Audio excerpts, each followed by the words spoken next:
Good evening. The opinions and statements voiced by our guests do not necessarily reflect the opinions of this network. Enjoy the shows.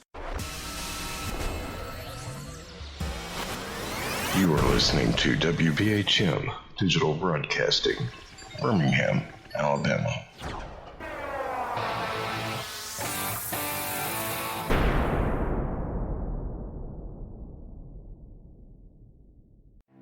Headline edition, July 8, 1947.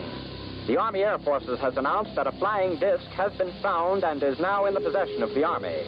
Army officers say the missile, found sometime last week, has been inspected at Roswell, New Mexico, and sent to Wright Field, Ohio, for further inspection. Now, historic films made in the spring of 1948 and just released show Eniwetok preparing for heavily guarded and still largely secret tests of new atomic weapons. The test's purpose is to measure atomic effects on thousands of different materials, 30,000 tons of them, not, as at Bikini, to prove military effectiveness.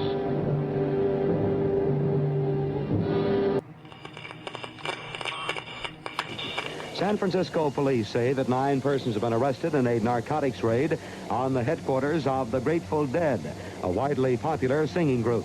2 members of the group, Rod McKernan and Robert Weir, and their business manager, Danny Rifkin, have been booked on suspicion of possessing narcotics. 3, 2, 1, 0. All engine running. Liftoff. We have a liftoff. 32 minutes past the hour. Liftoff on Apollo 11. Tower cleared. Okay, we got a roll program. Neil Armstrong reporting the roll and pitch program, which puts Apollo 11 on a proper heading. I'm going to step off the limb now. That's one small step for man, one giant leap for mankind.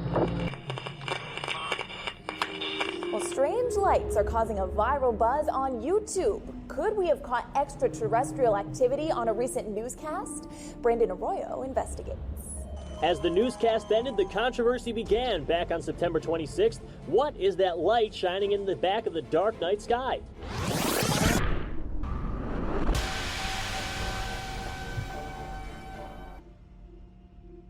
With coverage reaching all the way back to 1948, for over 70 years, Fate magazine has brought you reports of the strange and unknown, all of them true.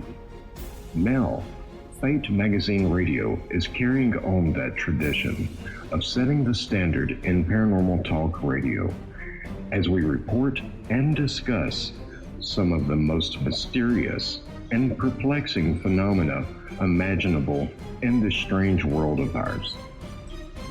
Now, here is your host of Fate Magazine Radio, Kat Hobson.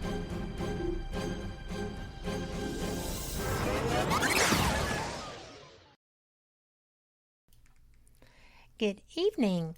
Welcome to Fate Mag Radio, the online voice of Fate Magazine. I am Kat Hobson, your host. You know, it has been such an interesting time period the last couple of years, but the last few weeks. And so I really don't have any interest in people's sides or, I don't think there are sides. We're just all Americans and we're having to get through whatever comes our way. But I do think that some positive energy sent just for peace and logic and reason is not adverse in any circumstance. So if you've got it, let's share that because it's important. And we do have the ability to do it. Even if it's just calming our own spirit. You'll be a better, calmer person and just turn off the TV. But I am so fortunate tonight to be able to welcome someone that I think is awesome. He is a fantastic writer, and his books are just really things I enjoy. I started off with Time Shift. And that was something that had me going, oh my gosh, I have to get more of these books. And so I went to manifesting. I have been a little bit all over the page. I am not someone who does a lot of time travel research until I met Vaughn. And now his 7 Secrets of Time Travel is in my reading list. I do love The Confessions of a Reluctant Ghost Hunter, a cautionary tale of encounters with malevolent entities and other disembodied spirits, because that's the truth. You need to know that stuff. And Vaughn, I am so pleased that you are here tonight. We are going to just be having a great time, and I'm thrilled because your mysterious messages from beyond has had me just flipping as I'm going through. I love the ideas. I love the experiences. I have my own, and I think everybody does. But welcome back to Fate, and thank you for being here. Thank you, Kat. I hope that in the time we have to share tonight that you can share some of those experiences. I love hearing people's stories, and I'm sure your listeners do as well. We all have them, and I think a lot of people disregard them, and we just kind of like cruise right past it. It's like it didn't really happen. Yes. You will say, like, that was a daydream, or that was purely out of my imagination. That was part of my, I think the term is my idle imagination, right? and yeah, or it was a vision. It was a vision, or it was a delusion, And I love that one in particular. Yeah, and just as I did with the Time Shift book, I think, you need to line up all these crazy arguments and go ahead, just make the arguments, Say, was it an illusion? Was I purely in my head? Was I daydreaming? And then if you cannot reconcile it with something, practical like that, if it's totally outside of your memory, it's not just a memory, then I think you have to say, well, maybe I did hear something that was a message intended just for me. Well, sure. And then sometimes you don't see the relevance, right? It's like, why is this for me? Why was I supposed to be, I've had that happen with actually being in places that did not seem to have any connotation to me whatsoever, and having experiences, which that's always fun when you're driving home and it's late at night and you see somebody that's not, you come to realize is not there. I mean, that's always fun. Yeah. But where'd they go? Yeah, or they weren't there when I went to turn my car around. Why are they walking through the middle of the median now? Yeah. Things like that, when it's somebody else's time slip. Yeah, that really happens. It happened to me a lot, especially when I lived on Mount Hood in Oregon. I'd be walking along and there's somebody coming at me, and they get closer and closer, and I'm thinking, like, they don't seem like a regular person, like they're orange and they glow, and it's like, what am I going to do? I'm going to say, oh, hello, good evening, or it's like, am I going to run away? And then as they get closer and closer, then they just disappear. And I've had this happen with dogs. I had it happen with a giant butterfly, which could have been a moth, but it was so big it stayed on my back door and just hovered. It actually attached itself to the doorknob, and it was so big. I've never seen. I went to the Field Museum in Chicago and I looked at all the giant moths and all the butterflies that they had, and they have a vast collection, and I could not find it. I mean, it was like a supernatural thing, and I'm thinking, like, why was it here for me? I mean, here's the question: why me? Why did it come to me, and what was it trying to say, and what was I supposed to take away from that? Because, There are no mere coincidences, Carl Jung often said. There's only synchronicity, meaningful coincidence. It is the universe trying to say to you, pay attention. I have a message for you. Here's something you need to know. Well, I tell you what, it gets my attention when it does this because I am never expecting it. And you would think I'm not young. I'm not that young. I've had experiences you would think that I would anticipate them showing up in certain scenarios, but it's never the same scenario. No, no. So, I think when you're young and these things happen, you just like shake them off like, well, I don't know, maybe, I've never seen anything like that. Then as you get older, you get kind of jaded and you say, well, I've never seen anything like that before, and every experience is different every time, especially, and this is the way I think synchronicity sends a message to you is like, if you don't understand the message the first time or respond to it, then it comes again, but it'll be slightly different because it has to be slightly different because you didn't heed its warning the first time. So it'll come to you in a similar but slightly different way each time, and there'll be a pattern. It'll repeat itself until you respond.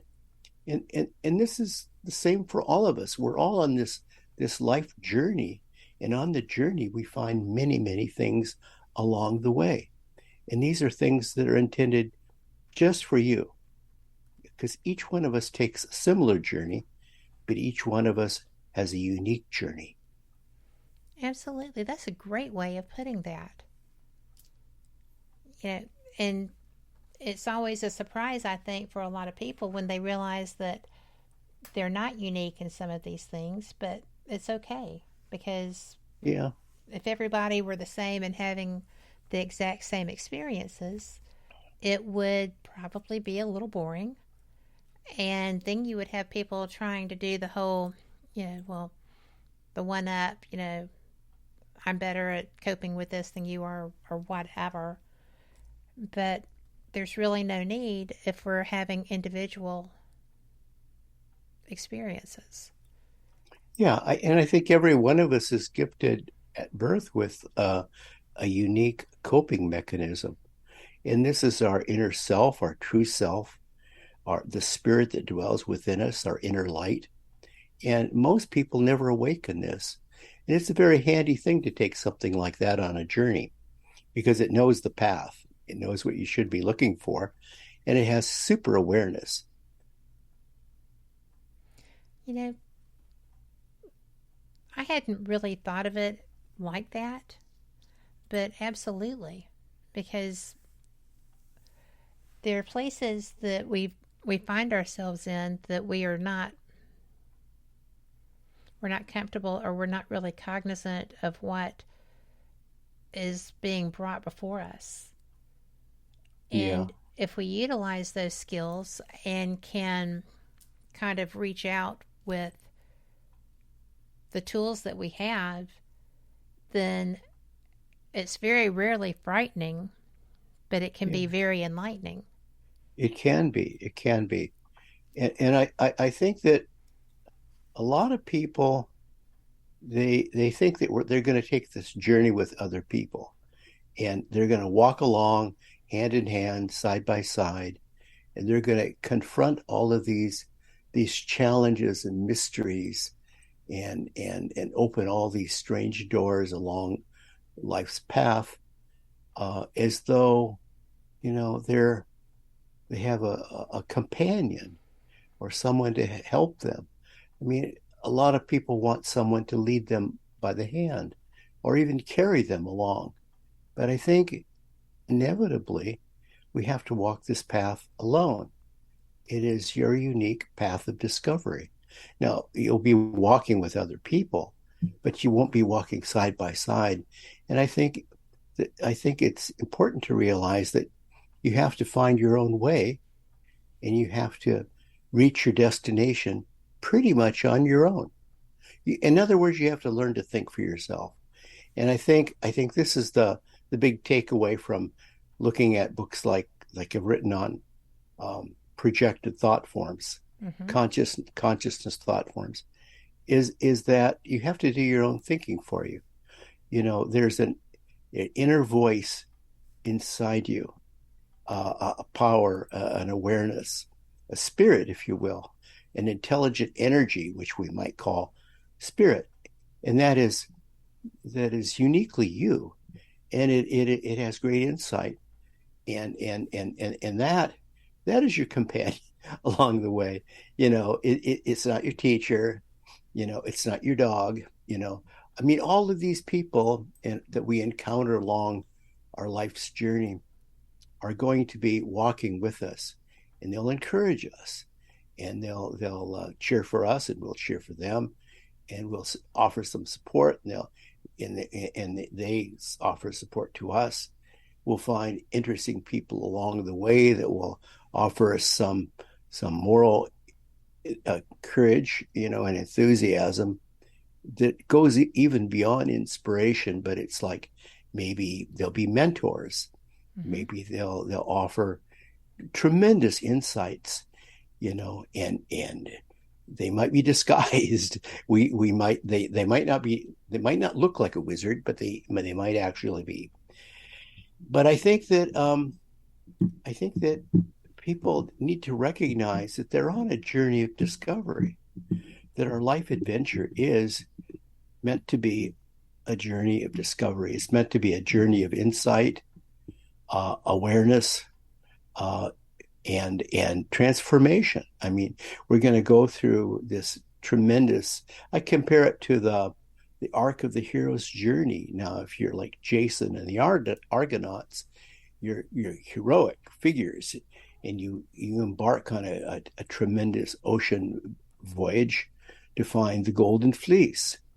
But, it's like you're going to encounter like a lot of great challenges, almost supernatural, let's say. Yes. I mean, the wind will blow hard, sometimes in your favor and sometimes hard against you. And most people say, well, that's just dumb luck. It wasn't meant to be, but you press on, and I think that inside each one of us is an inner champion that needs to be discovered and opened and released to lead us on this journey. And I think that all of life really is a journey. I agree. And, it's something that I appreciate how you phrase that, an inner champion, because even through, everybody has the worst times. Everybody does. You can't escape it. It's part of our experience as a human. And even when I've been through those, no matter what age I was when I saw or went through them, I've never doubted that I was going to be okay, or that, there wasn't somebody walking beside me. And even as a child, and my dad said, was not openly spiritual at all, but he said, you have a Native American heritage, you're going to have some of that. And I was just kind of like, oh. And meanwhile, he's moving on, getting his next degree, getting, all this stuff. And when he passed away, I found out so much about him. Mm-hmm. He couldn't pass up, apparently, any place that he could get gemstones, where you go and you do the little shuffle thing, and I can't tell you how many bags of, and I thought they were marbles because one of the bags said marbles, but they were all stones. And there's a lot about him that I wish, and we did speak a lot. If one of us was on the road, we talked the whole time, but we needed more. And he shows up periodically when I'm in a scenario where there's someone he can communicate through, and it's really funny. But we're going to have to take our first break. I do want to revisit this when we come back. And I'm so glad you're here. I love learning from you. But we will be right back. Y'all come back too. You won't want to miss a second. Warning, the following message does not necessarily reflect the views of WBHM-DB or its hosts, guests, listeners, or of any functioning adult in general. In fact, Frank should probably seek professional help. Listener discretion is advised.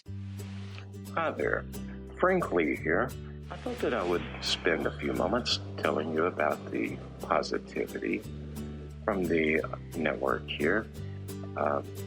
The overall message of para-unity and happiness, and how everyone here wants to get along with everyone out there, and how everything is just wonderful.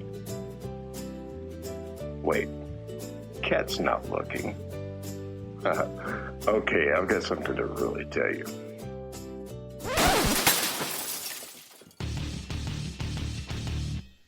Okay, so I'm going to tell you what's really going on. Honestly, all that being nice and positive crap was kind of hurting my soul, as dark as it is. So, what's really happening? Well, you see it all the time.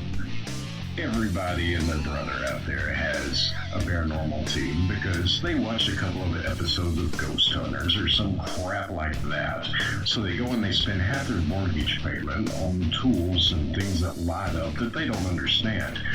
And then the next logical step after buying matching black t-shirts and posing like 90s rappers for their Facebook page is to, of course, have their own podcast. Well, you know what? You're not going to find that crap here. What we have here at WBHM Digital Broadcasting is the best host, the best guest, bringing you real information. All of the hosts here on this network know their stuff. They are the people who have been out there doing the work, doing actual research. And no, by research, I don't mean binge watching some kind of cheesy TV show on Netflix. I mean reading books. I mean out in the field doing the legwork. And who are they interviewing on their shows? They're bringing you the people they have learned from. They're bringing you the best in the field, covering all kinds of topics from UFOs and aliens to Bigfoot to cryptozoology to ghosts to anything you can think of a bit strange and unexplained. It is here, and you're going to get the best information here. So stay tuned to WBHM Digital Broadcasting. Don't go anywhere. Speaking of going somewhere, I've got to go before my mic gets cut.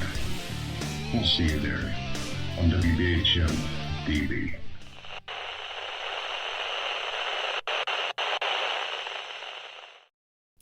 Welcome back to Fate Mag Radio. I'm so glad that you are here because, as you know, we are the voice of Fate Magazine, and if you haven't been to fatemag.com recently, you are missing out. We have got some great ways that you can subscribe, including online. We have great articles that are coming out. We've gotten 2 new issues that I have not been able to get out to y'all because I haven't been able to get to cons. And so there's all kinds of stuff going on there. And tonight's guest is Braschler, who is a really gifted author. And a lot of other things, too. He was on staff at the Omega... oh, good heavens. The Holistic Studies. Omega Institute for Holistic Studies. Is that right? That's it. And that's a great organization. It's a nice camp. People would like to go there. I would like to go there. They let you live in little cabins. There's no snakes, right? No. This is kind of like on New York Adirondack Mountains, and yes, there's a nice little lake there. You can go kayaking. How wonderful. That's heaven on earth, isn't it? Yeah, that's where I learned to kayak. I love kayaking too. Yeah. Well, you had asked me to revisit the Stones. Yeah, because I wanted to mention that one of my teachers was Louis Gittner. I'd say he was one of my earthbound teachers. I have some others. And he his teacher was named Leon. And Leon lived in the desert of the Southwest. And he would just pick up rattlesnakes and walk along with them. In other words, Leon was in touch with other animal spirits. I mean, he had reached a level of intimacy or familiarity or working relationship. He lived in harmony with the desert land around him. And he taught Lewis an amazing thing that Lewis imparted to us as students. He would load up a stone with thoughts, and then he would mail us the stone. And then we get the stone, we'd hold the stone, and we get the impression of what he was trying to say. Now, when I say that, it's not like, a lot of these messages that come through like this they're conscious thought forms. See, so it's not like it's going to be like a complete sentence with a subject and a verb and a direct object and all of that. It's not going to be like a complete thought. It won't be necessarily even in words that you could like analyze. People are always looking for a message. Say, what exactly did they say? Well, they said something that touched your heart, Yes. And it's not like words.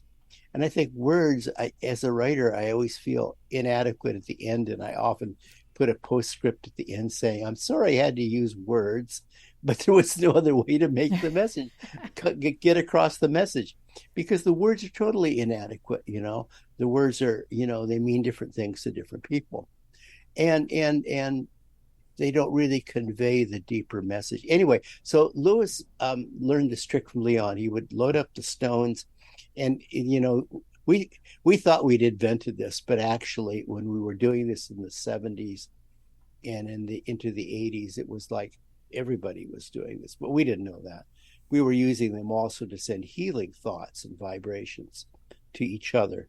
But people would be like depressed. We would send them a stone filled with courage and fortitude and perseverance, and then you'd hold the stone and you'd get that. It would give you what you needed.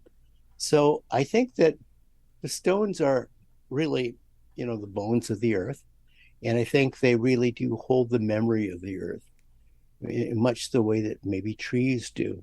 Right. So we have to treat these stones with a lot of respect because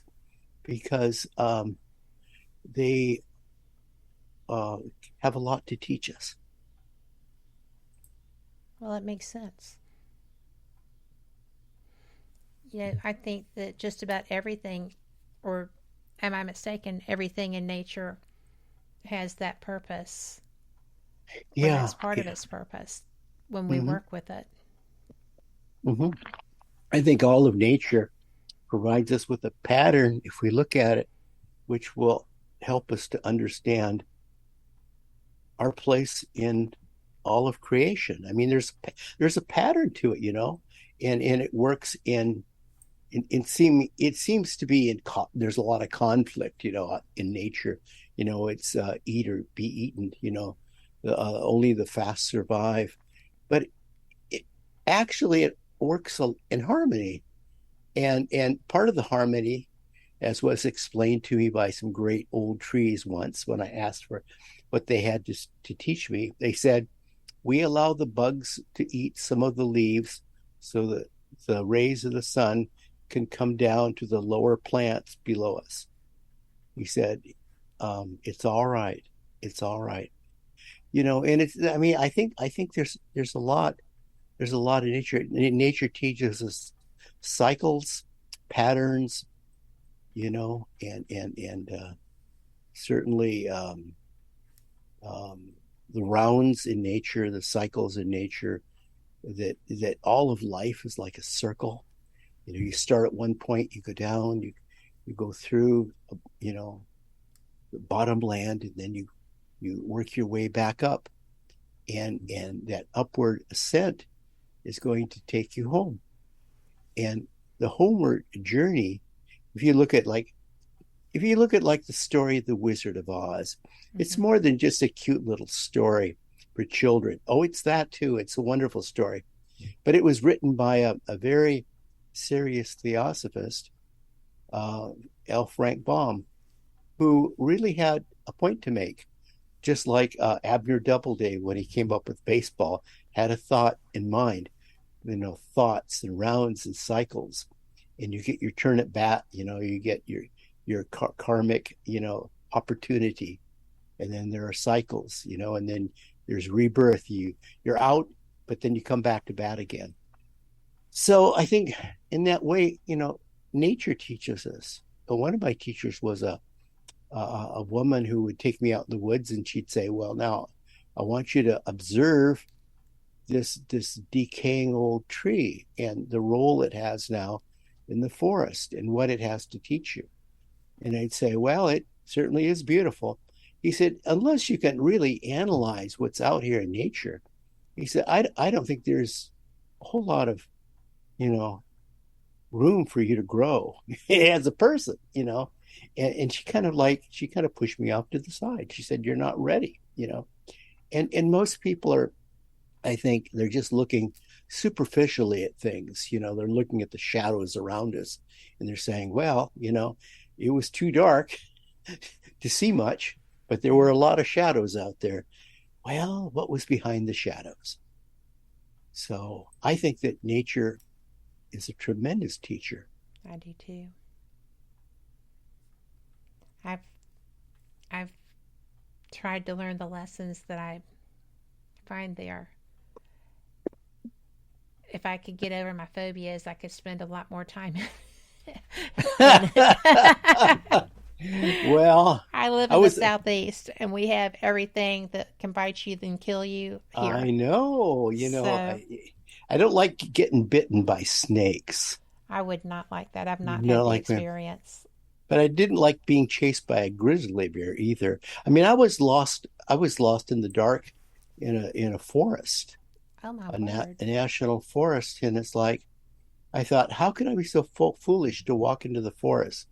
Well, I hadn't really been out in the deep woods, and it's like, when your whole life is, you just go in a dark room and flick on the lights. You don't think about, the absence of sunlight. So what I found out is that in the dense forest, night falls very quickly and suddenly, yes. And it's very, very dark. You can't see anything, and I think it was a life-changing experience to be that alone, that dark,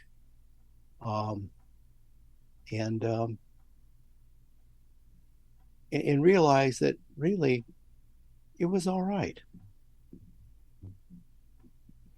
Because there's the truth is there's always light. There's always light.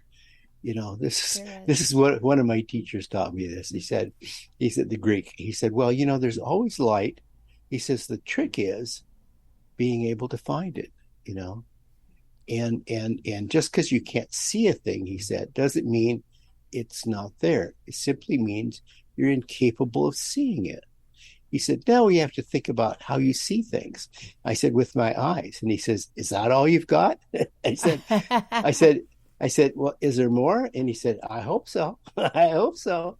And he brought me into a cave, and I couldn't see anything. And he said, figure out where you are. He said, I'll come back later and check in on you.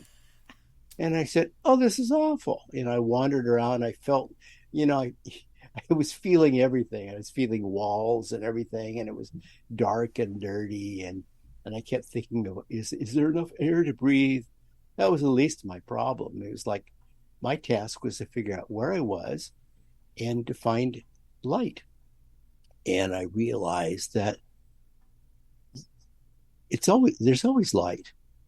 We're never without light. And if I could give people out there just one ray of hope, in all of this darkness we call our lives, or wandering, there's always light. It's just a matter of finding it. We're never cast into darkness. I mean, we are children of light, It is our birthright, and finding the light is everything. I was walking last night as it was turning to dusk, and I kept walking. And as I would walk, and I looked behind me, and the light was gone. And I looked ahead of me, and the light was there. The light was kind of disappearing, as the sun was setting. But there was always light, always. I just kept walking, and there was always light. It was just finding it. It was really incredible. So I thought about the light on the path. There was always light on the path ahead of me, but never behind me. Isn't that interesting? Mm-hmm. Not like something we're helping you along the path or anything. No. So, well, I have found that by looking up what I was lost outside one time, and I'm not a woodsman or a woodswoman. I try to be on occasion. I'm having to learn other skills so that I can do some of the things I want to do. But I always find light when I look up. Yeah. And no matter what time of day it is, and the darker the sky, the more light I find. Yeah. Which is kind of cool. And I think it says something too, they used to talk about vertical alignment, was a buzzword. And I thought vertical alignment, to me, sounds so three-dimensional, like, there's up and down and side by side and vertical and horizontal, and it's all too material, Mm-hmm. The word and really, creation doesn't work that way. This world is real. People would say, "Oh, this world is an illusion." No, this world is real, but it's very temporary because it's going to turn into something else. It is energy in a temporal state, for a short amount of time, and then it turns into something else. You can call that magic or transformation if you like, but it's just the way that it works. Energy is always turning into matter, and matter is always turning into energy, and it's just the way that it works. And where was I going with this? I think I lost my train of thought, Kat. Did I ever have it pull out of the station? I did. Yeah, pulled out of the station. Yeah. Yeah. And that's okay. But That's okay. What you said about the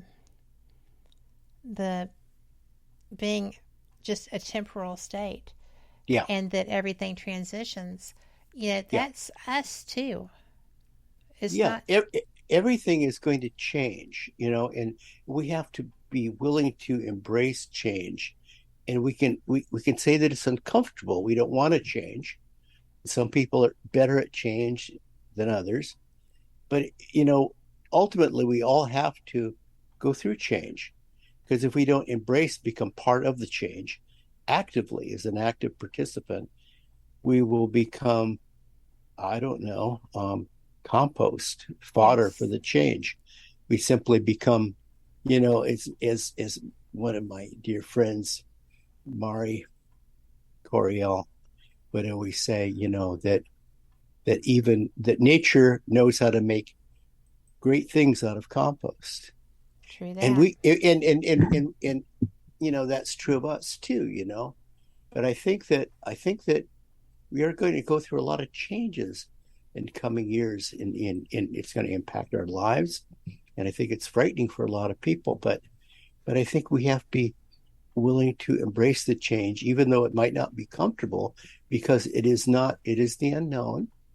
It is not in our frame of reference. It's out of our comfort zone, perhaps, but change is inevitable. Everything in our cosmos, everything in creation is in a dynamic state of constant change. It's just that here it changes so slowly because we're in this temporal state of matter. That's actually really a cool point. So I used to think nothing changes here. It was like but everything changes here. You break a leg, and the bones grow back. I mean, it's kind of amazing how things just regenerate here. It's kind of magical, actually. That is magic. Yeah, and yeah. I can see how some healers in the past would have been persecuted because they had a different, compound of different herbs and whatever else than people were used to seeing that got great results. And so somebody who normally would be dead would not be. Yeah. And that would be magic of all kinds. Yeah. So. Yeah. It's just simply, magic is really just simply taking energy to transform into something else. And this is a natural occurrence, actually. It happens all the time. We are going to be going to a break in a minute, so I don't want to get too awfully deep into this because I want to address it later. But, I was, for the first time in my life, and I'm old, with someone when they died this year. And the energy shift was so fast and so obvious. I had not anticipated that. So, whereas that happens a lot. I live in, Tornado Alley in the South. And, you can go to bed and 10 minutes later your house is gone. And you're outside. I mean, somewhere. Yeah. Where'd the house go? Yeah. But, there's all kinds of things that can, facilitate that change and make it something that you never contemplated experiencing. And I'd like to kind of touch base on that when we come back. Are you good with that? Sure. Okay. Well, I'm going to go ahead and go to this break so that we can get it out of the way. And it's a little short one. We'll be right back. Y'all come back too.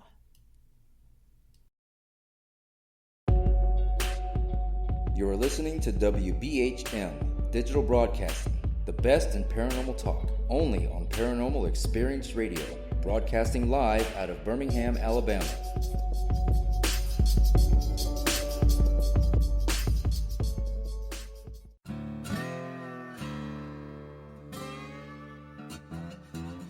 Oh, come on. I'm Southern, but...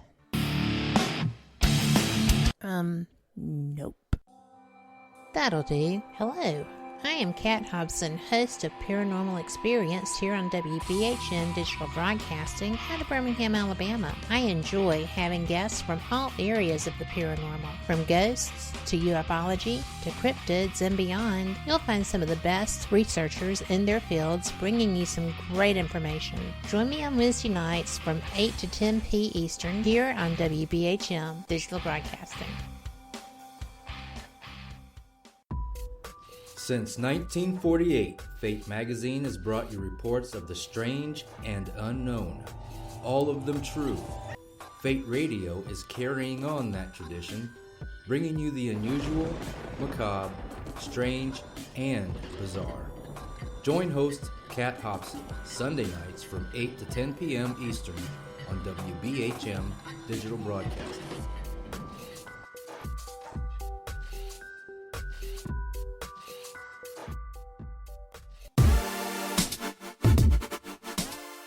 Listening to WBHM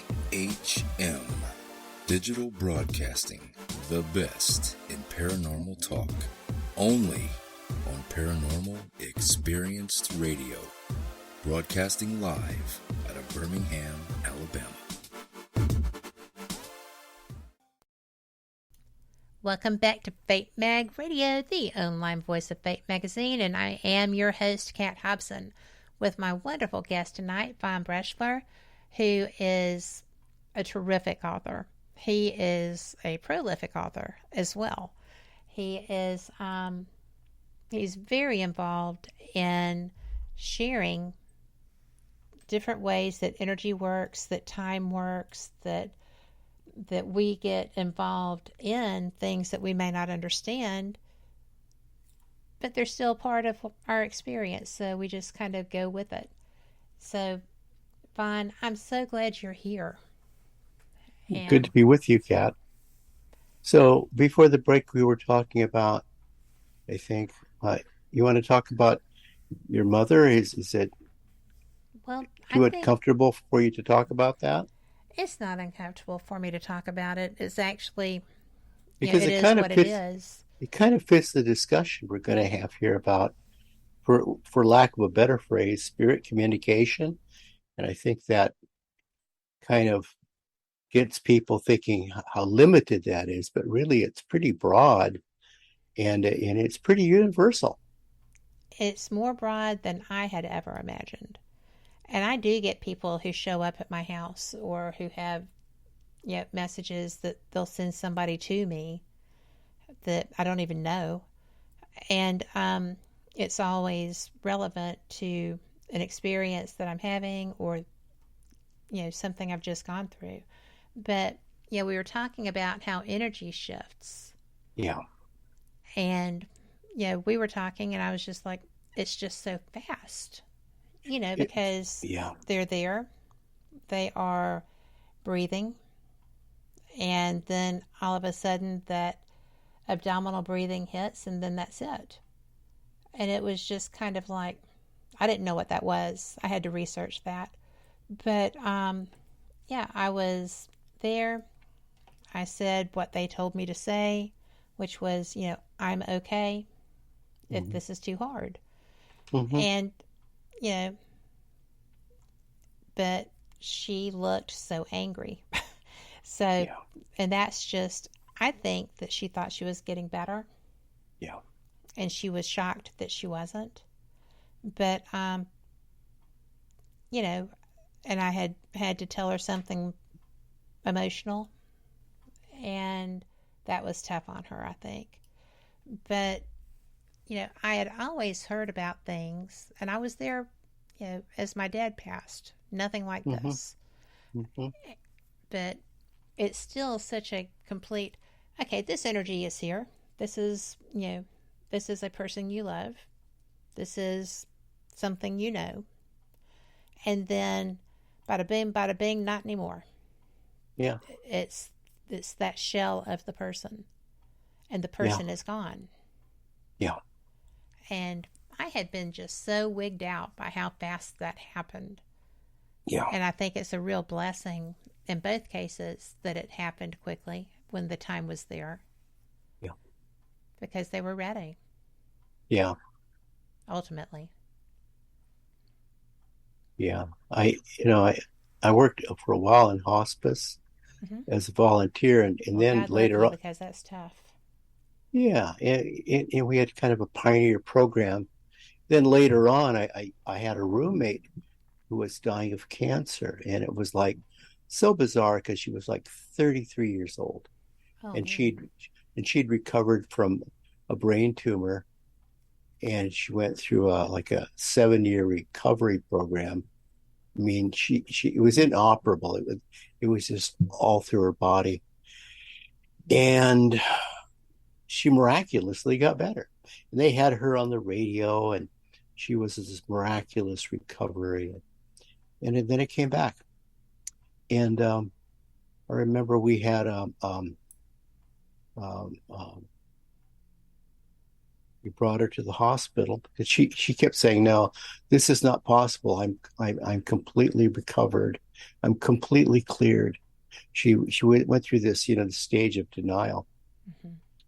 And so we all met at her house and convinced her that, well, she should go to the hospital and be checked out. If it is just a bad cold, well, then they'll just send her back, But it had grown throughout her brain, and they did operate, but they couldn't do much. And I remember the morning that she passed. I remember actually, the morning before she passed, I went and we did some kind of some traveling. We tried going through different, different realms, different, planes of existence. I wanted her to get used to the idea that she could step outside her physical body and move. And she got so happy when she knew she could do that. I went in and told the lady who ran the hospice, she's ready now. And he said, good. He says, they're here until they're ready. And then she died. And then when she died, they put a curtain around her. And then, her family and friends were all invited to go and say goodbye. And she was so not there. Yes. So not there. It was so obvious to me she wasn't there. So I went home to the Victorian house she loved so much. And there she was. There she was. There she was. She turned on the stereo and she was playing with her cat. And she was working with her pink ribbons that she was making Christmas gifts with. And then, in a couple hours, she was gone. And then I remember going to her service, memorial service at the church. And I was one of the pallbearers. And I remember carrying the casket. It was so light. It was so light. And then she was buried in this little cemetery, and I went the day after she was buried to say goodbye to her one last time. And I got halfway across the cemetery to where she was, and I heard clear as day in my head, I'm not here, Vaughn. I'm not here at all. That's amazing. It's like, I thought, whoa. Yeah. So I said, this gal's going to be just fine, because she could travel freely now in the light. I mean, she figured it out. I mean, she said, I want to be like those people on Star Trek. I said, you mean like they step into the little machine there, and then they rematerialize somewhere else? He said, yes. I said, you can do that. Without the machine. without doing the machine. Yeah. So we started doing these exercises. We would walk, and I went with her for a long time, and we would travel together. And she got very good, and she'd gone really far out there. I mean, she'd gone through different planes of existence, like the material, obviously the material plane, the emotional plane, the causal plane, the mental plane. And then she got to the Buddhic plane, and it's like, then when it was blue, and she said, it was so blue, so blue. I'll never forget how blue it was in that plane of existence.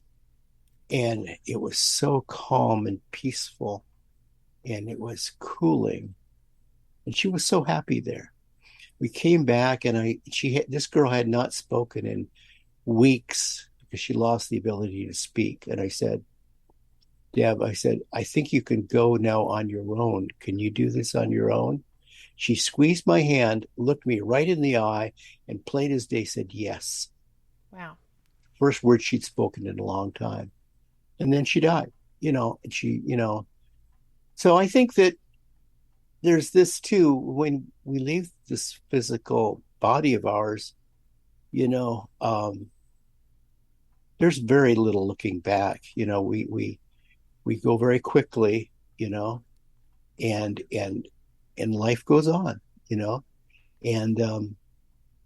I know she's doing just fine. Just fine. I went back to the hospice, and I said, she really did remarkably well. And she said, well, she died. I said, no, she didn't. She didn't die at all. She moved on. She didn't die at all. And then it occurred to me that most of us are not really alive at all, because we're not really awake. You see, we're like sleepwalking through life, and we have this odd idea about what is life and what is death. And in death, there is no death. It's just simply a transition to another state of being, because life goes on. It does. And it's like, for both of them, when they quit breathing, they were out. Yeah. And, it was just so unexpected. I hated losing either of them. I mean, and it was some time apart. But, and they weren't a couple anymore. I mean, they were my parents, but they weren't together. So it was really interesting that they both had such a different way that they went out. Mm-hmm. But I think that it's pretty universal what we are when we go.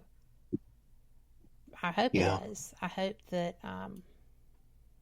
because I have friends, obviously, who aren't here any longer, that they are traveling too. And somebody asked me, was I upset? And I was like, heck no, because I've seen how fast that transition is. And you have to go to things to get there. But once you're there, you're out. You are doing things. I don't know if there's training. I think you just know what to do. I'm not sure how that part works. But I mean, I'm going to look at things. I'm going to go look at nebulae on Orion's belt. I'm going to go to Paris. I'm going to go back in time because I'm sure the time is nothing there. And well, I want to see all the people that I've known and all the cats and dogs I've known. And I want to see them all again and visit with them briefly and have a great reunion. I think they wait on us. And then I'd be happy to do it all again. Yeah. Would you really? Do it all again. Absolutely. Absolutely. Do you think we would be able to bring the lessons that we learned back with us? Some. I mean, I honestly think that as a young boy, I had a lot of kind of prior knowledge of things that I brought with me. I can't really explain how I seem to have an intuitive grasp on some of these things. Why I knew when I was 5 years old that my home was not really the earth. Mm-hmm. I thought that was a bit odd to say. But when I was asked that in school on the first day, I had no trouble saying that I was not originally from the earth, but I'm happy to be here. And they looked at me like, what? I mean, and I'd never really thought about that. It was just kind of in my head, And, and it's like, kind of like the experiences I had, kind of slipping in and out of time, it's like there really is no way to explain it except that I had just kind of a feel for it, and a lot of kids do. And I don't claim to be, that unique at all. But then a lot of us have it just kind of, beat out of us at a young age. You can't say these things. These are ridiculous things. People will think you're off your trolley, and so you don't say these things, and you say, well, maybe I'm mistaken, or gosh, that was a silly thing to say. I'm sorry. We just kind of like deny all of this. Well, it's denying our real true heritage, that we are physical beings, but we're also spirits. And we're kind of unique in that respect. So when I wrote the books Manifesting, which is projecting thought forms, and then Mysterious Messages from Beyond, which is hearing conscious thought forms, my idea was that most people don't actually recognize that we really are spirit, and so when we talk about spirit communication, well, we think, well, if we hear voices, it's like demons are speaking to us, because people don't do this, or you're hearing the dead, the dead call you, or you're hearing angels speaking to you. So we think of spirits as being not like us, But in truth, we too are spirits. There's a spirit that dwells within us.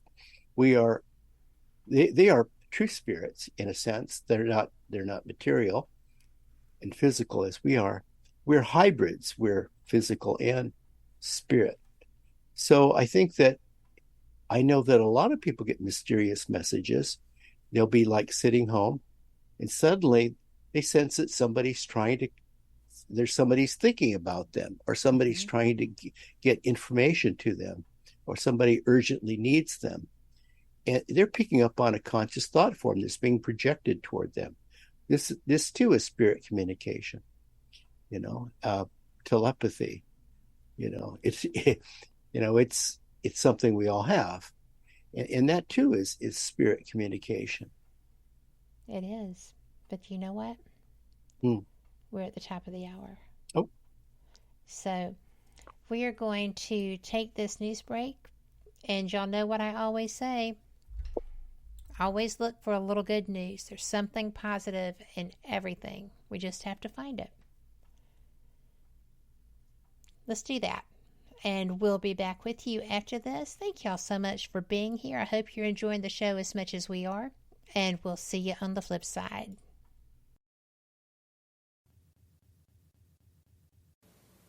Live from NPR News, I'm Janine Herbst. 2 U.S. Navy ships sailed through the Taiwan Strait today. This at a time of heightened tensions with China after House Speaker Nancy Pelosi and other U.S. lawmakers visited Taiwan. Beijing claims the island as its own territory, and China has been conducting military exercises in the strait in recent weeks. John Kirby, spokesman for the White House National Security Council, says the ships were in international waters. The United States military will sail, fly, and operate wherever international law permits us to do so. This Taiwan Strait transit between these two cruisers, this was planned long ago. Speaking there on CNN. Officials in Pakistan now say more than 1,000 people have died in widespread flooding since monsoon rains began in mid-June. NPR's Dia Hadid has more from northern Pakistan. Pakistan has been facing unprecedented multiple calamities, and all involve water. Heavy monsoon rains and flash flooding from mountains have washed away villages and crops in Pakistan's south. In the north, gushing rivers have also swept away bridges, homes and hotels built in its path. Farther in Pakistan's highlands, glacial melt made more extreme by global warming is causing flash flooding and overwhelming river valleys where most residents live in small hamlets. Pakistan is one of the world's most vulnerable countries to the impact of climate change, but its residents, who are mostly poor, have done little to contribute to it. Dia Hadid, NPR News, Northern Pakistan. Despite a series of lightning strikes at the launch pad, NASA's new moon rocket remains on track for a liftoff tomorrow, as officials say neither the rocket nor ground equipment suffered any damage. 5 lightning strikes were confirmed this weekend, hitting the 600-foot towers that surround the rocket at Florida's Kennedy Space Center. The 322-foot rocket is the most powerful ever built by NASA, and it's ready to send a capsule into lunar orbit 50 years after NASA's Apollo program. Astronauts could return to the moon in a few years if the 6-week test flight goes well. After a steep sell-off Friday, investors will be watching to see how Wall Street handles it. NPR's Raphael Nam reports markets will be focused on new jobs data. Markets tumbled at the end of last week after Federal Reserve Chair Jerome Powell made it clear in a speech that the Fed will continue raising interest rates until it can bring inflation under control. Investors worry higher rates will hit the economy by making things like loans and mortgages more expensive. So markets will pay close attention to the latest snapshot of the labor market out on Friday. The labor market has remained surprisingly strong so far, despite a number of economic challenges. A hot labor market is great for workers, but it presents a challenge to the Fed because it could lead to even higher inflation. Raphael Nam, NPR News. And you're listening to NPR. Brigham Young University has banned a fan from its athletic venues, and the governor of Utah has now weighed in with regret over a racist incident at the volleyball game this weekend. NPR's Becky Sullivan has more. It started on Friday, the opening day of the college volleyball season. Duke University's volleyball team, including starter Rachel Richardson, who is black, had traveled to Provo, Utah to take part in a tournament. During the match against BYU, a fan in the crowd shouted a racist slur at Richardson every time she served, the player's family said. Afterward, BYU apologized and said the fan was not a student and had been banned from its athletic venues. Spencer Cox, the Republican governor of Utah, called the incident terrible news, saying, quote, "I'm disgusted that this behavior is happening and deeply saddened if others didn't step up to stop it."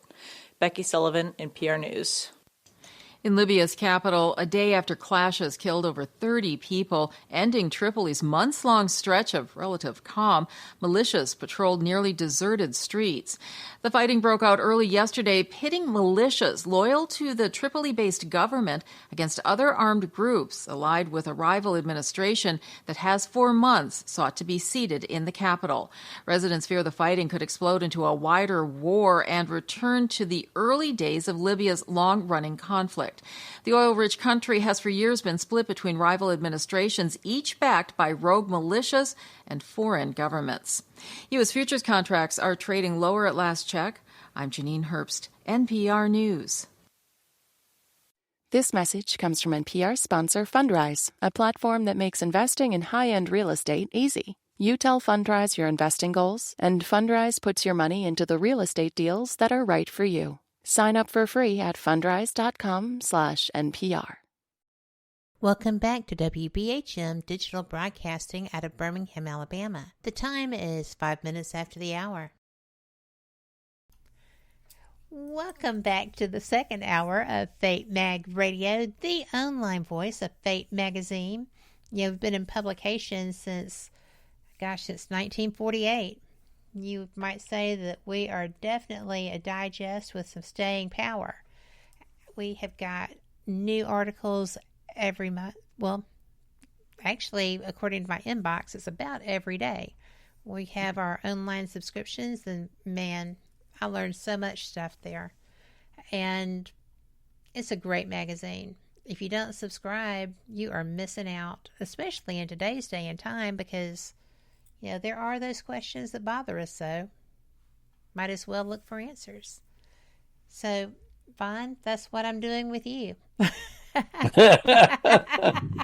you for answering my questions that bother me so. We're exploring together. Well, I love doing that.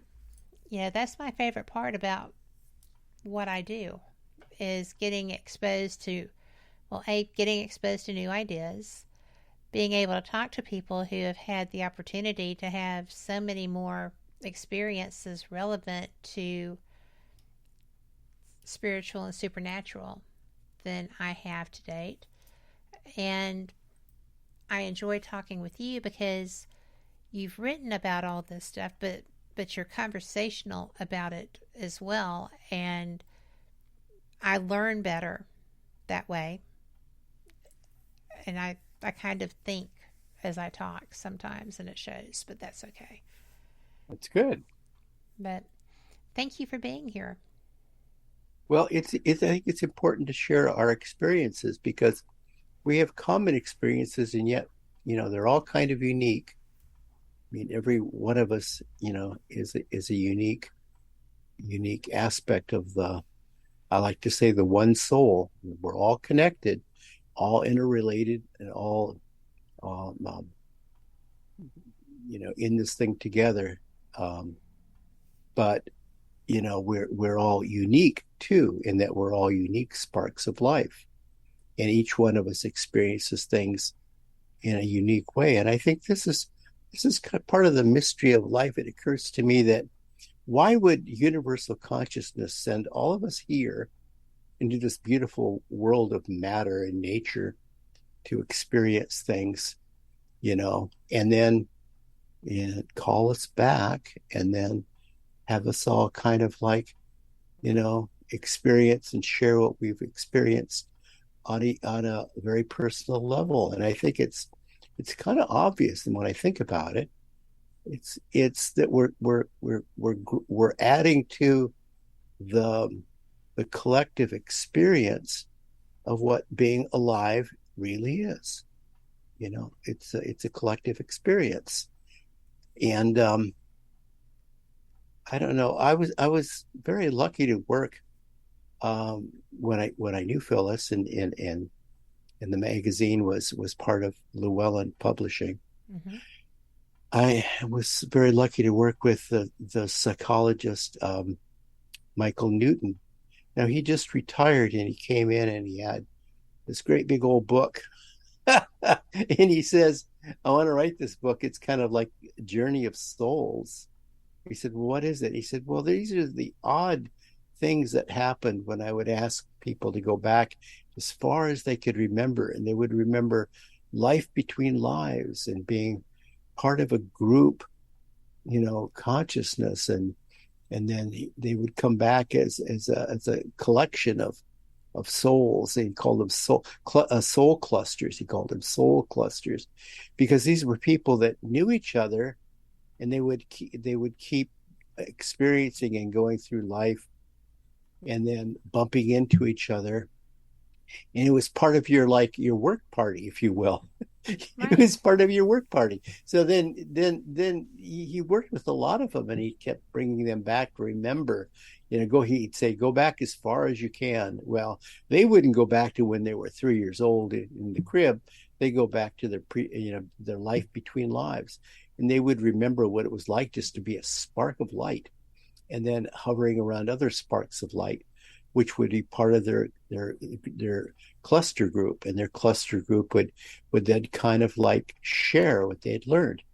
And then apparently there's a lot of us that keep bumping into each other again and again and again. Maybe it was your mother last time, and maybe it'll be your son in your next life, and now the odd thing was Dr. Newton never said, I've always believed in reincarnation.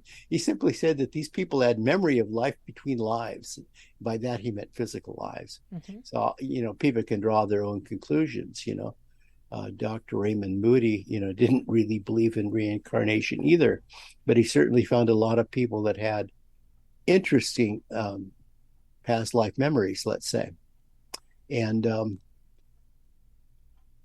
I think that this is life is for experiencing, and it's for observing, and I'll leave it to people how they analyze that, because I think that when you try to analyze things with your physical mind, you're kind of confused.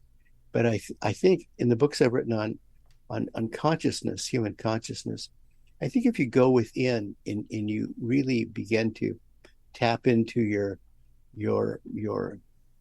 true self, your hidden self, your spirit, that you will find that there's a way of comprehending all of this, because I think that very likely we're pre-programmed when we come into this physical life of ours as to where we want to go and what we want to see and what we want to learn. So the next books I'm writing, Kat, are going to be on lucid dreaming. I think people need to really start thinking about dream work. Dream work is a way to really explore what you want to know and what you want to experience in a way that, is often sidetracked throughout life, but is so pre-programmed in each one of us. It needs to be remembered.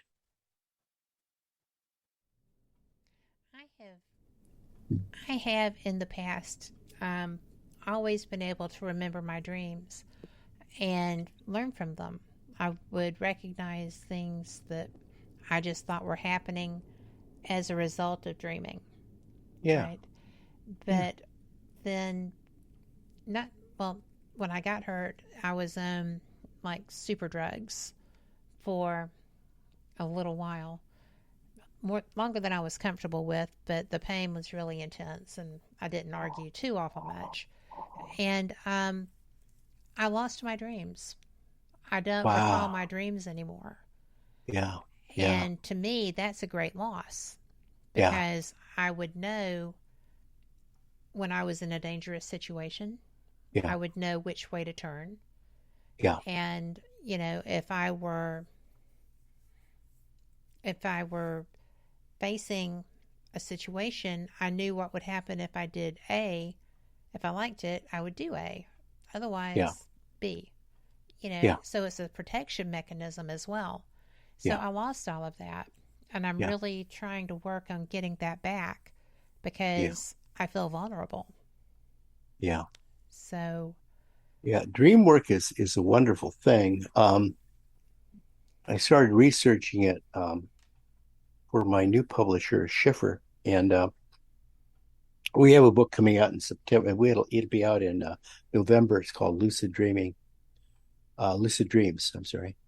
And then I've recently written a new one, which will be released in 2024, if the world's still here in 2024, and it'll be programming lucid dreams. And I think that most people, they think of dreams as like, oh, you kind of have a restless night, and you have all these thoughts that are kind of, flitting in and out of your mind because you're not really fully asleep. You're still wrestling with these issues that are unresolved. And these are like memories that are like being played over and over again. But I think that when you have a lucid dream, it's different. It's not in your memory. It's like nothing that's ever happened before. It's unique, it's new, it's insightful, it's vivid, it's colorful, and instructional. And you come from these dreams, and it's like, whoa. It's kind of like spirit says, I want to go out and explore and have a wonderful adventure. So in this way too, this is like the arc of the hero's journey, but in this case you can do it in your bed, right? Or you could do it in a daydream if you like. And daydreaming works too. Yes. Daydreaming works too. And then you come back and wow, you've had quite an adventure, and you've had some tremendous insight, and we can learn an awful lot from our dreams.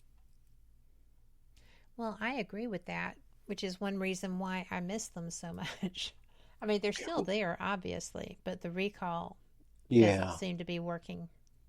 Well, I found out. Yeah, when I researched it, I found out that this kind of dream work with these lucid dreams was really a very ancient technique. People relied on it. They would, kings would have like dreamers, and they would tell them what they'd seen of the future, and there would be like in ancient Egypt, there would be like dream temples. You go to the dream temple, and there would be assistants there. They would, I don't know, set you down somewhere and give you a blanket or whatever, and then they kind of like watch you, and then they'd set you up for an insightful dream, and people would go there for discovery. I mean, it was not just like to take a nap or like like it wasn't like a meditation place. It was more than that. And these were dream temples. So the ancient Welsh, they believed in dreams. Obviously, I think you could say that in the East, the Samadhi dreamers, they believed in power of dreams. You could even say to some extent, spirit walkers in the Native American tradition are also dream walkers. They would go into a deep trance. They would seemingly leave this world and have this kind of out-of-body experience, because these truly are out-of-body experiences. Yes. And I miss that. Yeah. So I don't know. Yeah, I became very protective of my body because I'd never been hurt before. So it was a shock, right? Yeah. So I was trying to control everything around me. That might have had something to do with it. It could have been the drugs that just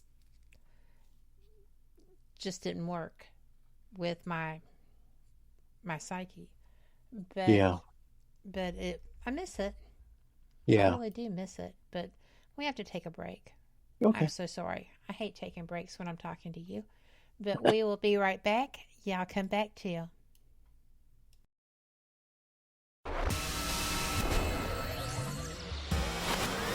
You are listening to WBHM Digital Broadcasting, Birmingham, Alabama.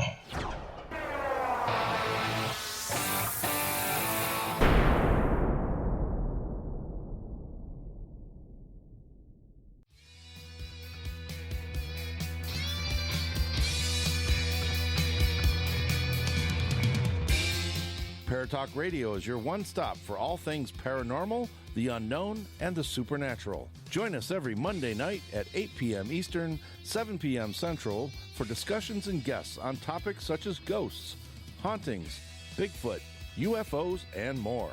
This broadcast is rated M for mature and intended for listeners over 16 on paratalkradio.com.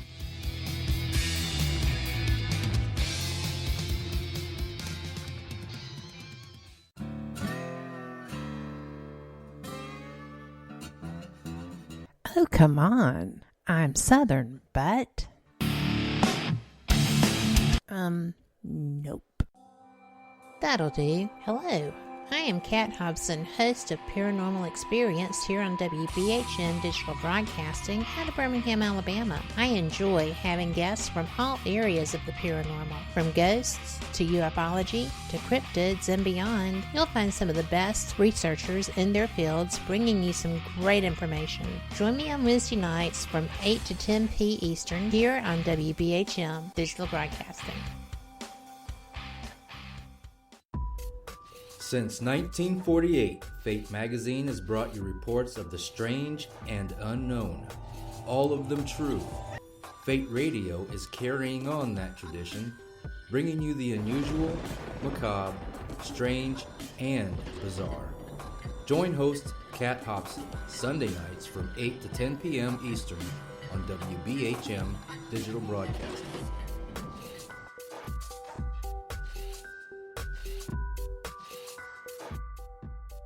Thank you for listening to WBHM Digital Broadcasting out of Birmingham, Alabama. Since 1948, Fate magazine has brought you reports of the strange and unknown, all of them true. Fate Radio is carrying on that tradition, bringing you the unusual, macabre, strange, and bizarre. Join host Kat Hobson Sunday nights from 8 to 10 p.m. Eastern on WBHM Digital Broadcasting.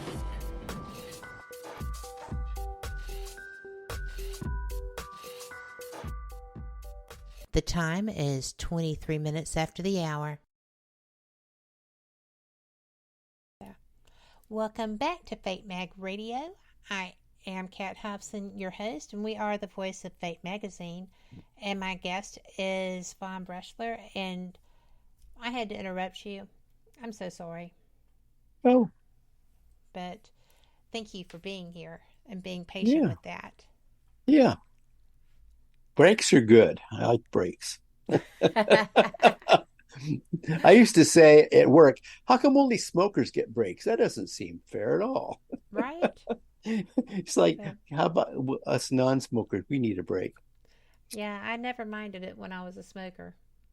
And No, I quit. like, I just lost the urge one day, and I was like, well, darn. Yeah, I'm I never got outside anymore. Well, after I quit smoking, it always seemed odd to me that we were rewarding people who smoke by giving them extra breaks. Yes. As they're raising our health insurance rates, right? Right. Well, you know, I was so into what we were talking about, and I did not write down where to pick back up. Oh. I always do that. But, you know, we were talking about dreaming. We were talking about, you know, can you manifest your dreams? Can you, through manifestation, get back into that? Yeah.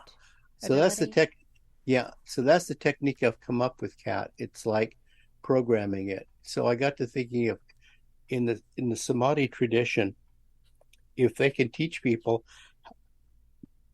how to have a lucid dream, and it ought to be possible for all of us to have this experience. So, I mean, it's really powerful what they would do. They would send them off on a dream, and sometimes they'd be gone for like 3 days. So when there was a tsunami that hit India and northern, or let's see, northern Indonesia and southern India, they worried about moving these samadhi dreamers, these young students that were learning how to dream, because it was, it's like the dream temples. They had attendants that would watch them and care for them, that they were safe and not disturbed during their dream.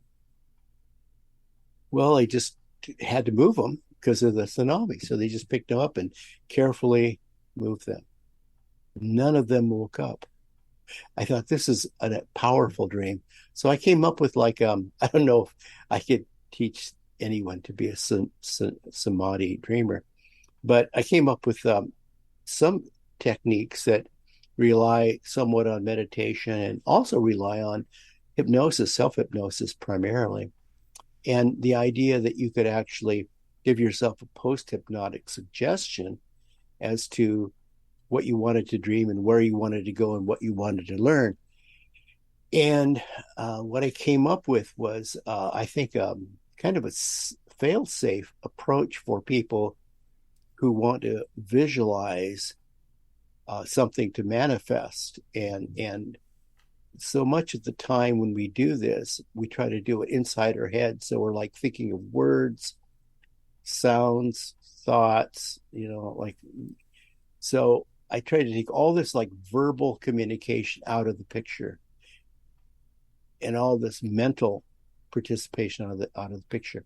So what I would do is try to get the body to sleep, try to get the physical mind to sleep as best you can, and reach a sense of inner harmony or whole body peacefulness, where you felt, holistically as one, and attuned and comfortable in releasing some control from the physical mind to your inner spirit's consciousness. So in my technique, we creatively visualize in the mind's eye a clear slate. Some people, they like to write on the blackboard. Some people a whiteboard, just a clear slate in front of you. And then you begin to draw a picture, not words or sounds or thoughts, just draw a picture. And it's very kind of like intuitive, because, you're asking your inner consciousness to do this, not your constructive mind, which should be at rest. So you actually are forming a picture on a blank slate of what you want to do, where you want to go, what you want to see, which could be anywhere. It could be in the past, the future, the present. It could be, the other side of the rainbow. It could be an alternate reality. It could be an alternate universe.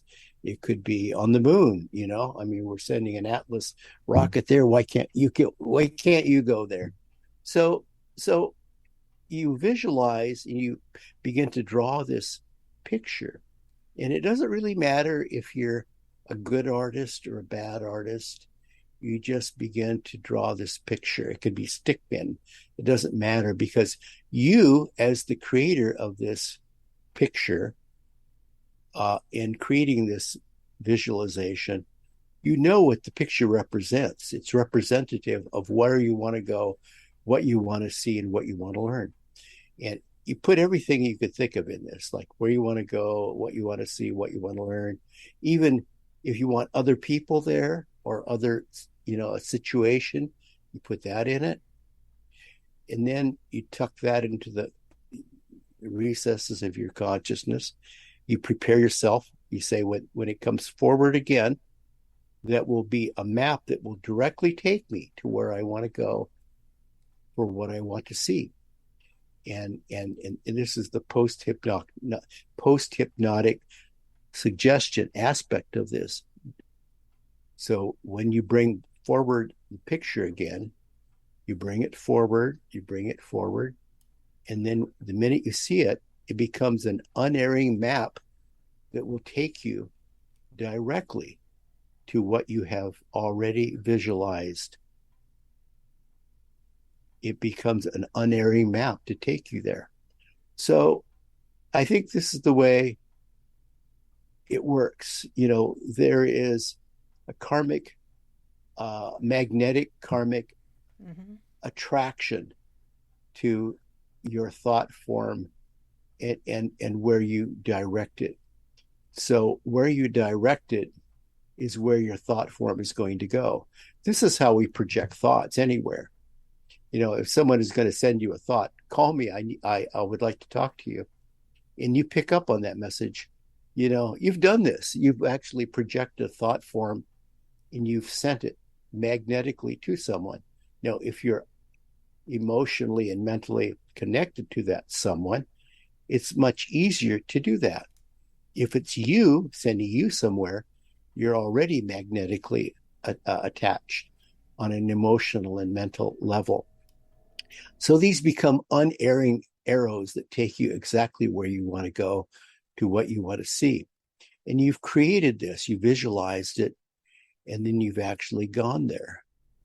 So I think if people will do the exercises, I really encourage that people will begin to program with some degree of accuracy their own lucid dreams, to have lucid dreams on command, exactly the kind of dream you want to have, the kind of dream you need to have, and when you would like to have them. You could have them when you're daydreaming, or you could program them for the minute you fall asleep and when your head hits the pillow and your eyes close. It's all pre-programmed. So these are pre-programmed, creatively visualized, pre-programmed lucid dreams. That's fascinating. I don't know that that's not how I would start in the past. Yeah. I would start with a concept of what I wanted to do, gosh, I've got all this stuff coming up. It would be nice to understand this better, something of that nature. And somebody in chat who I know personally is a brilliant investigator, very open to spirit, you wouldn't think so, but she's working very hard on doing that. But she said that she seldom remembers her dreams. Oh, wow. And so it's not, I don't know. I have a hard time understanding that because I remembered everything. Sometimes I wouldn't until I was in the scenario that I had dreamed about. And then there it was. But I think you just helped a couple of people out there. I think it's very brave, Kat, that a person would want to go into the future to see what it holds. Most people would like to explore the past. We want to go back and want to discover why we were so confused as a child, or what happened maybe previously, maybe in an earlier life that, brought you to this situation. Some kind of a... Now, I seriously do believe that on an inner spirit level, you already know this. It's the great reawakening that we're looking for.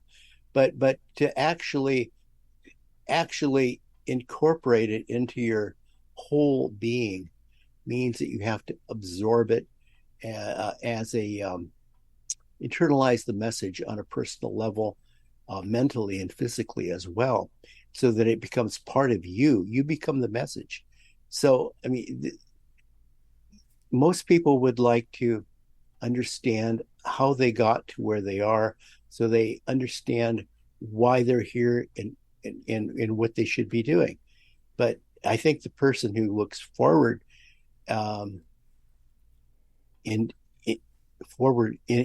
dream to like where you might be going and what you might be seeing is a person who's really got good footing. I would say that's a mountain goat that knows where it's going, and that's a wonderful thing. Okay.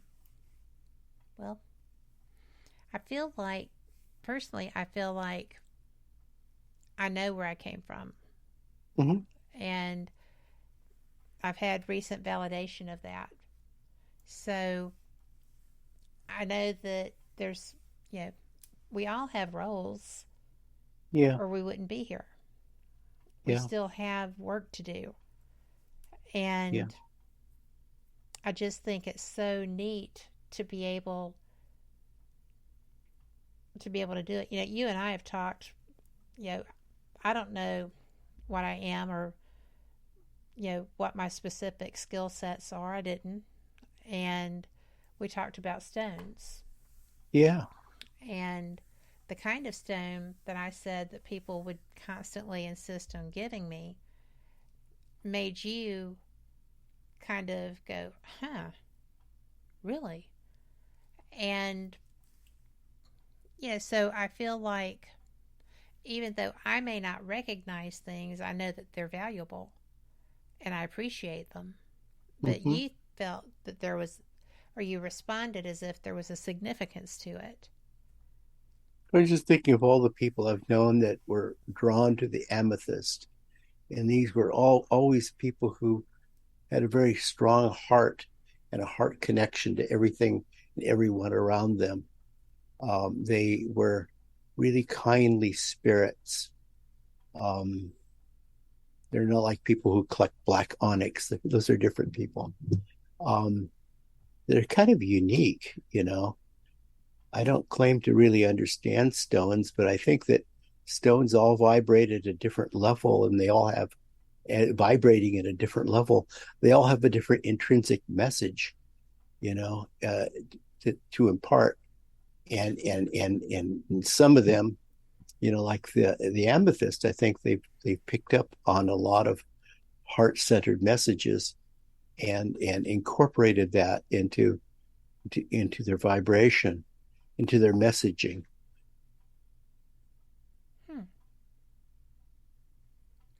Well, I appreciated everyone. I still have everyone that someone has given me. I mean, if somebody gives me something, I hold on to that. And I just, when I opened my mom's jewelry box and there was an amethyst necklace. Yeah. And I'm like, get the heck out of town. Yeah. This is bizarre. And there were earrings and stuff. And I thought, wow, but I mean, that was her birthstone, but still. Wow. I was just like, this is weird. Wow. This is a gift across the veil. It's just kind of there was a lot of stuff that went through that situation that was surprising. That was one of them. But, I am, so much. And when I'm reading your books, when I'm talking to you, this is our second interview. I just try to get all this knowledge that I can from you. And I've noticed as we start getting later in the show, I'm trying to do that more so. So if you feel like your brain is being picked, kind of, but it's a great brain to pick. Well, you're very kind, but I always say I know no answers. I'm just beginning to understand a lot of the questions. And I think the questions are really interesting. I have a lot of them. Yeah. What question that you've recently found an answer to was the most surprising to you? Ooh. I don't know.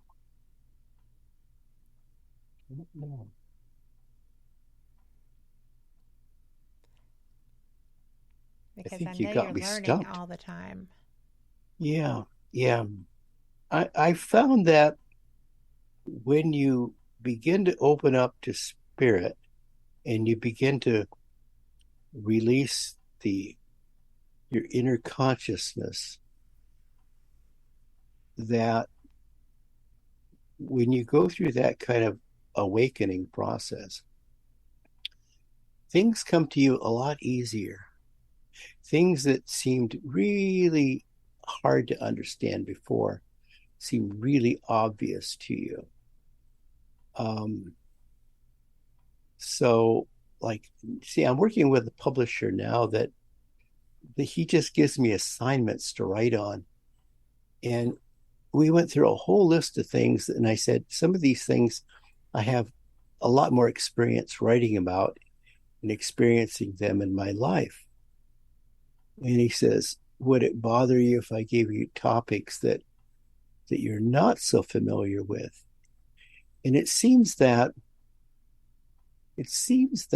things just come easier to you as you spiritually awaken. Does that make any sense? It makes complete sense. Because I think that what happens is that this part of you that we're calling the inner self or the spirit within, it is your connection to universal consciousness. And it already knows a lot of this stuff.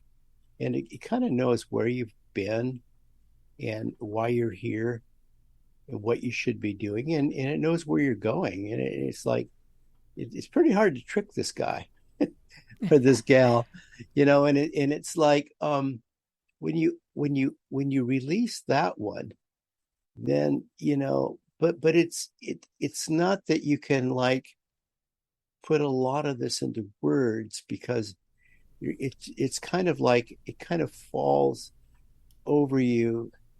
I know I read a lot of Lena Blavatsky. She said the words will fall over you and have a meaning if you allow them just to sink in. It's like the words have power beyond what you think of them. In other words, their denotative meaning. And I think what it is the words resonate inside you on a spirit level. Mm-hmm. And it understands, even if you outside this little pocket calculator we call our brains doesn't quite get it. And that's okay. That's okay. So I don't know. There are a lot of mysteries out there that I think we all need to explore. And I think that we're all perfectly equipped to do it, because inside each one of us is a champion, and that is your inner spirit. I love that. That's the second time you've used your inner champion. And I completely believe in that. Because on the days that things are darkest, there's always something that makes me go, I need to check this out. And I get involved, and then I get, aware of what's going on in me more. Yeah. Like I said, I'm very fortunate that my inner champion has a lot of energy. So, you are lucky. You are lucky. I am. But we are going to take this final break. We'll be back. Okay. Y'all come back too. You're listening to WBHM Digital Broadcasting, the best in paranormal talk, only on Paranormal Experience Radio, broadcasting live out of Birmingham, Alabama.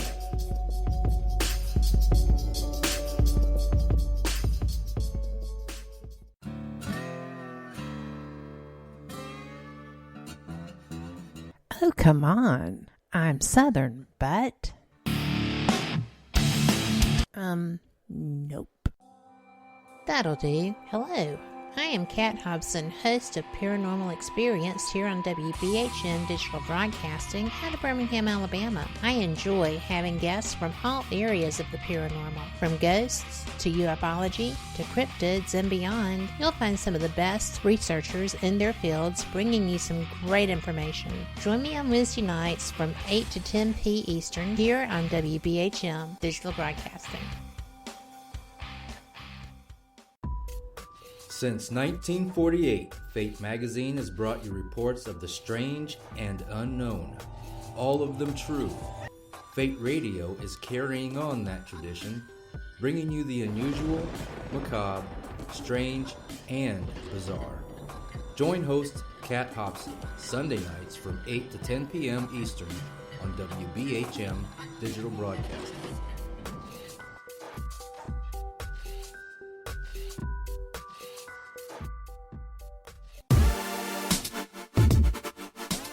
You're listening to WBHM Digital Broadcasting, the best in paranormal talk, only on Paranormal Experienced Radio, broadcasting live out of Birmingham, Alabama.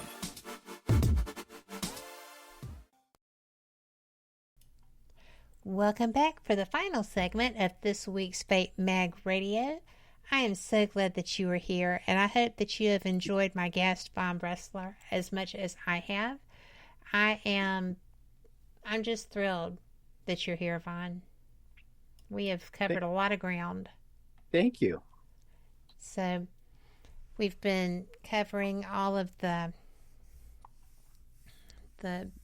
inner spirit, the inner self, our inner champion, allowing ourselves to explore and getting back on track with a plan for your lucid dream, for my and others' lucid dreaming. Those that don't do it, if you want to, you got the recipe straight from Von's mouth. So we are good with that. So I do want to know what you have coming up. Well, I What's did next mention, for you? I mentioned the lucid dreams. So I'm working now with a new publisher, which is Red Feather. And they're part of a group in Pennsylvania called Schiffer Publishing. And I discovered them in the most bizarre way. I was just sitting at my kitchen table one day, and I said, I think I need to maybe work with somebody new, And I thought, that's an odd thought, because I had a good relationship going, and it certainly did. And so I said, well, I'll just send a manuscript to these people. And lo and behold, a week later, I got a contract. It said, sign this and get it back to us in 2 weeks. We'll be happy. I said, what? Wow. So I called him up and I says, what kind of a game are you playing? He said, no, it's a real contract. Sign it. And so anyway, it was very surprising that it happened that way. But now I have an ongoing relationship with them, which is really nice. And they want to start a new series, which we're going to launch this fall, actually in November, and it's called Ancient Wisdom Series.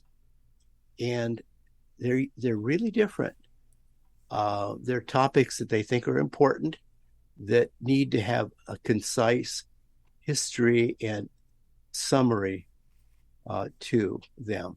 And the first one, as I mentioned, is Lucid Dreams. And then I have one coming out in December called Past Lives. And I've looked at how different societies and cultures and religions throughout time have looked at the concept of past lives. It's kind of interesting. It's very hot right now. Yeah. So like next spring, we're going to come out with a couple more. One is going to be on magical systems. And I thought, they said, write one on magical systems. And I said, this isn't my cup of tea. They said, sure it is. Sure it is. So lo and behold, became my favorite writing project in a long, long, long time. So don't be afraid to do new things. It was very interesting. And I learned that, a lot of what we call now esoteric wisdom or ancient wisdom is very, very old. And it goes on a direct line from, say, Egypt to, actually it goes from like the Chaldeans, Mesopotamia, Babylonia, Samaria, then to Egypt, then to Greece, and then it goes forward into the Mithraic tradition, and it goes forward into like the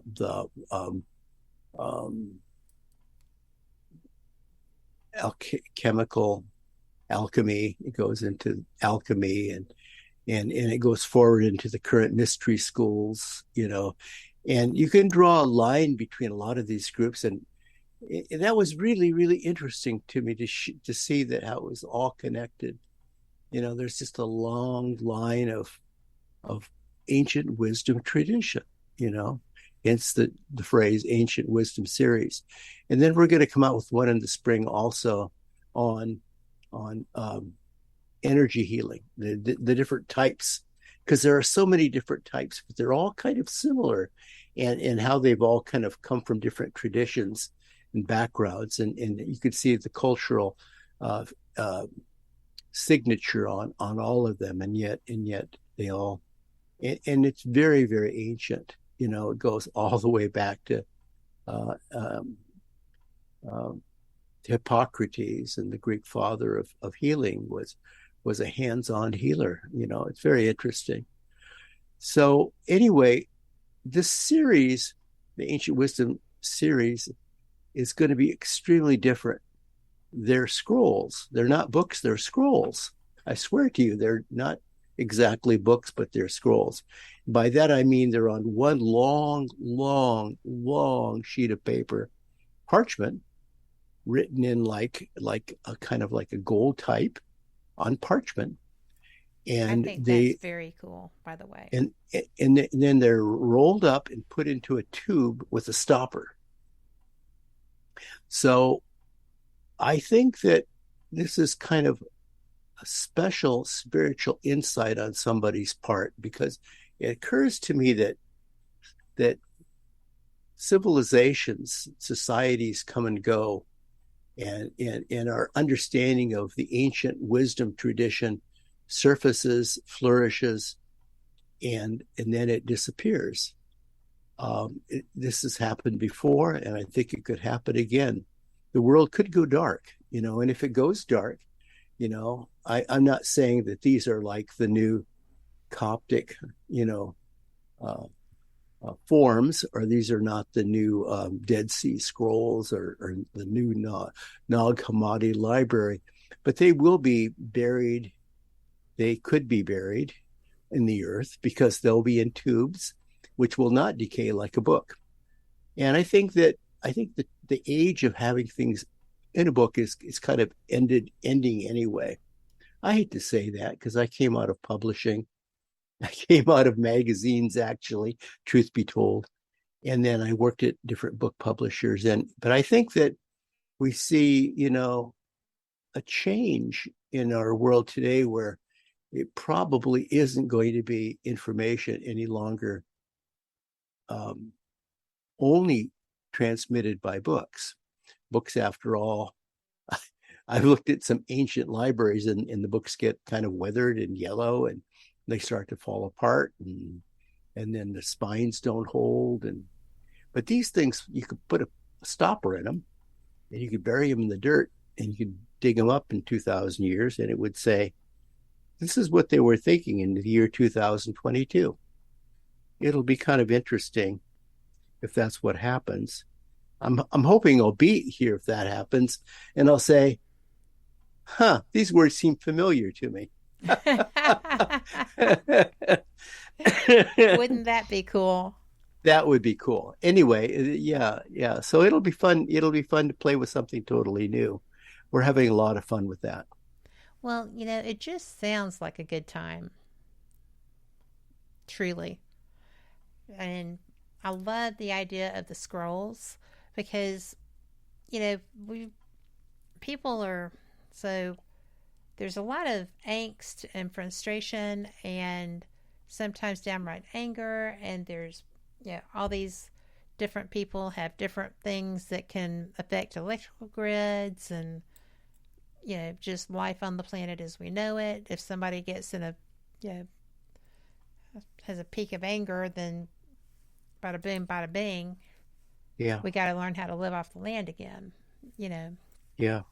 And, so I think, you have to think of like a backup plan. It's like, exactly.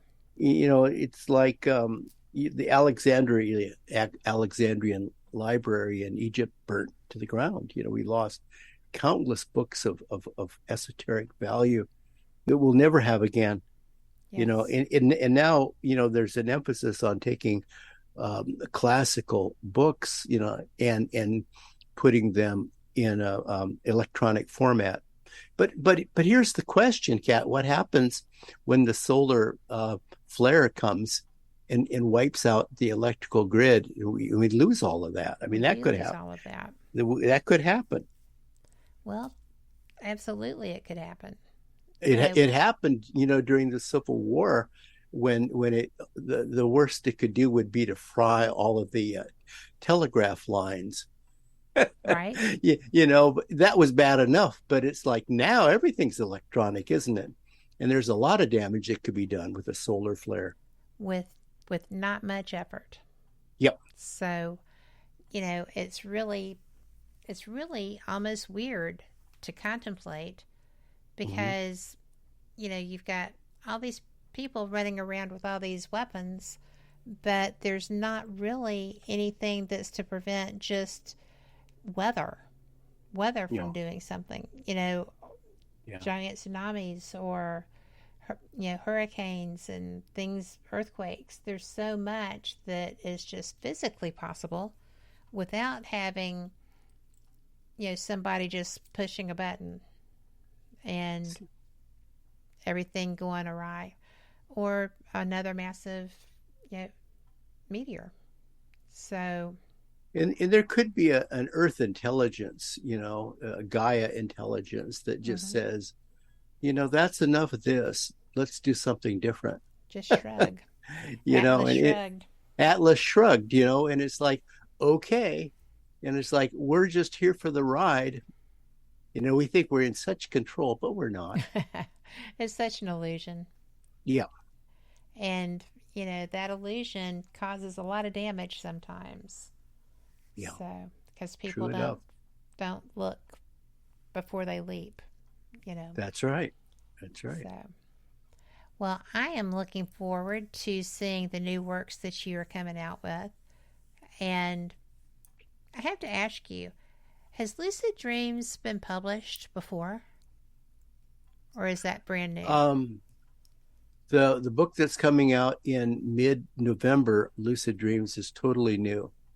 It'll look at lucid dreaming historically in different cultural settings, and it'll look at what different people have used dreams for and how significant it's been in, you know, world events, actually, you know, and like, you know, and then it'll look at, you know, like modern research into dreaming, and then it'll look into how people can do dream work. So it kind of like it's an overview of dreams, but moreover, it's an overview of what lucid dreaming has been and what it can be. It's new. I'm looking forward to getting my hands on it. Yeah. So thank you for that. Well, we're at the end of our time. Oh, no. And I really hate that. Seems like we just started. I know, right? Uh-huh. Well, we'll have to get you back and we'll discuss the lucid dreaming. That would be fun. I think it would be fun too, but I already have questions about it. So good luck to you with that one. Thank you. Thank you very much for being here. I'm appreciative of your time and I love your work. So this is a joy for me.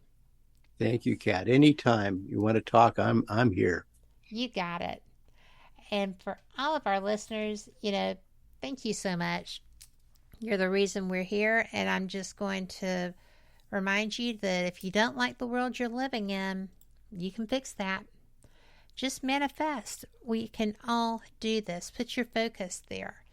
And, you know, when you're out and about, be a friend you'd like to have. If you see someone in trouble and you're able to help, just step right up. Even if it's only a smile. You know, even people who are still masking, your eyes will convey that smile. Just manifest the environment that you want to live in. You can do that. I work on it. I'm not perfect. None of us are. But if you go at it consciously, you can really help a lot of stuff out there. So let's just put ourselves to it. And thank you all for being here. We'll see you next week. Same cat time, same cat channel. And thank you very much. Good night, Vaughn. Good night.